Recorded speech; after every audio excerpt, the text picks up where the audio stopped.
আসসালামু আলাইকুম বন্ধুরা, আজকে আবারও একটা রান্নার রেসিপি নিয়ে আপনাদের সামনে চলে এসেছি। তো বন্ধুরা, আজকের রেসিপি হলো চিংড়ি মাছ দিয়ে কুমড়ো পুঁই শাকের চচ্চড়ি রেসিপি বানিয়ে আপনাদের সঙ্গে শেয়ার করব। আপনারা পুরো ভিডিওটা দেখতে থাকুন বন্ধুরা। তো আমার এই তরকারিটার শেষের লুক প্রথমেই আপনাদের সামনে তুলে ধরেছি বন্ধুরা। দেখুন, এটা দেখতে কত সুন্দর লাগছে। আর আমরা মেয়েরা তো সবাই পুঁই শাক খুব পছন্দ করে থাকি, তাই না বন্ধুরা? আমার সেই ঘরোয়া রেসিপি নিয়ে প্রতিদিনের মতো আজকেও চলে এসেছি। তো কাছে দূরে দেশ বিদেশে যে যেখান থেকে আমার এই ভিডিওটা দেখছেন, সবাইকে আমার অন্তর থেকে অনেক অনেক ভালোবাসা। তো আশা করি সবাই ভালো আছেন, যে যেখানে আছেন। আল্লাহর রহমতে আমরাও খুব ভালো আছি। তো চলুন বন্ধুরা, মূল পর্বে যাওয়া যাক।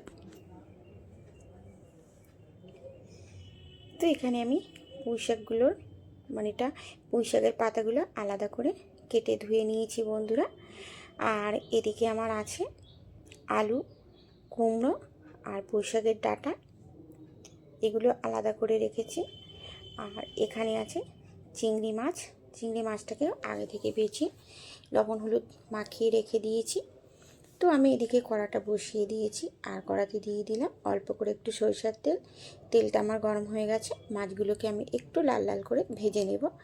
চিংড়ি মাছ খুব বেশি কড়া করে ভাজার দরকার নেই, তাহলে মাছগুলো শক্ত হয়ে যাবে, খেতে ভালো লাগবে না। তো আমি একটু হালকা করেই ভেজে নেব। এখানে আমার চিংড়ি মাছগুলো ভাজা হয়ে গেছে। এবার আমি চিংড়ি মাছগুলোকে তুলে নেব।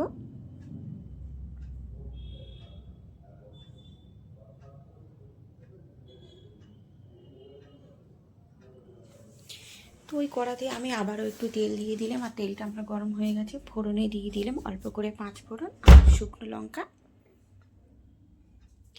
ফোড়নটা দেওয়ার পরে একটু নাড়াচাড়া করে নিলাম। একটু নাড়াচাড়া করে নেওয়ার পরে এখানে দিয়ে দেবো পেঁয়াজ কুচি আর কাঁচা লঙ্কা কুচি। তো পেঁয়াজ কুচি আর কাঁচা লঙ্কা কুচিটাকে একটু লাল লাল করে ভেজে নেব।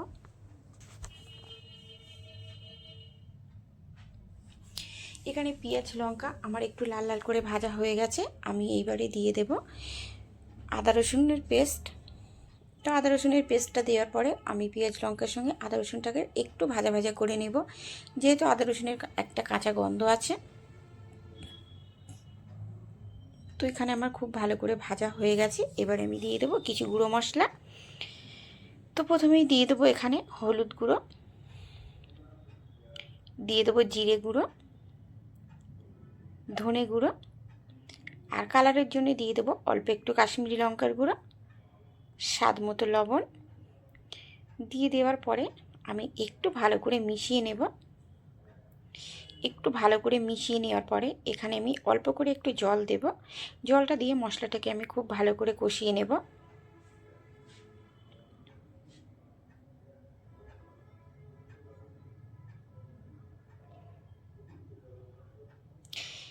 এখানে আমার মশলাটা কিন্তু খুব ভালো করে কষানো হয়ে গেছে, মশলা থেকে তেল ছাড়তে শুরু করেছে।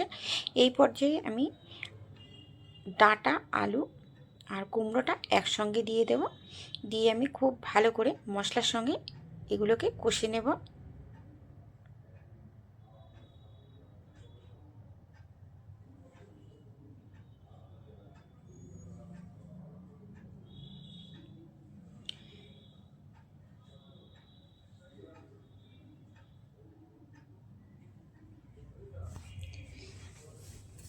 তো বন্ধুরা, আমার এই ঘরোয়া রেসিপিগুলো আপনাদের কেমন লাগে অবশ্যই কমেন্ট করে জানাবেন।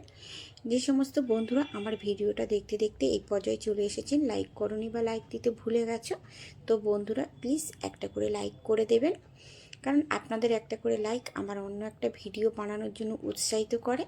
আর আপনাদের একটা করে লাইক আমার কাছে অনেকটাই মূল্যবান। তাই বন্ধুরা প্লিজ লাইক দিয়ে ভিডিওটা দেখার অনুরোধ রইল।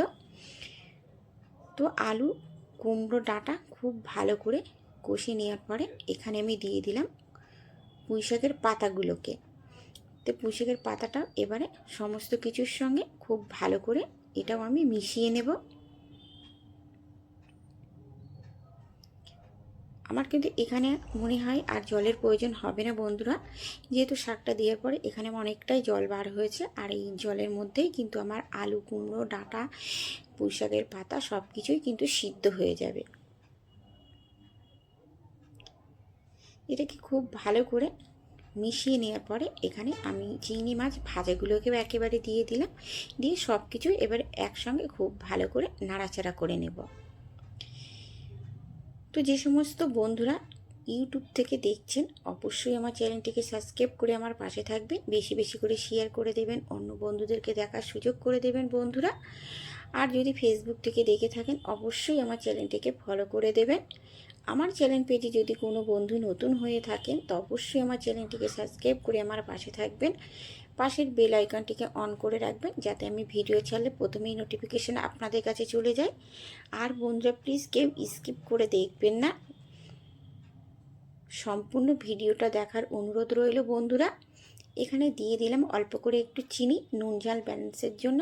আর পুঁই শাক রান্না কেন, যে কোনো শাকেই কিন্তু একটু চিনি দিলে তার স্বাদটাই কিন্তু দ্বিগুণ বেড়ে যায় বন্ধুরা।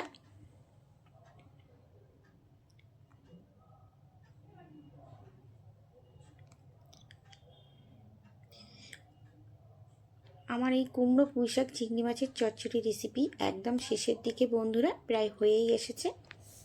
আর এটা কিন্তু গরম গরম ভাতের সঙ্গে খেতে এমনিতেই খুব ভালো লাগে।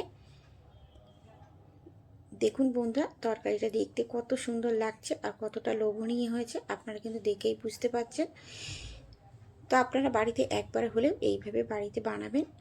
আমরা কিন্তু সবাই কুমড়ো পুঁই শাক চিংড়ি মাছের রেসিপি রান্না করতে পারি, এমন পারি না এমন কেউ নেই। আমরা ঘরোয়া মেয়েরা কিন্তু সব কিছুই রান্না করতে পারি, কিন্তু এক একজনের রান্নার পদ্ধতি এক এক রকমের হয়ে থাকে।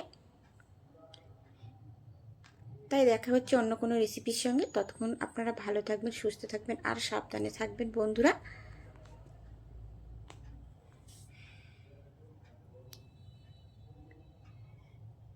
আজকের মতন আল্লাহ হাফেজ।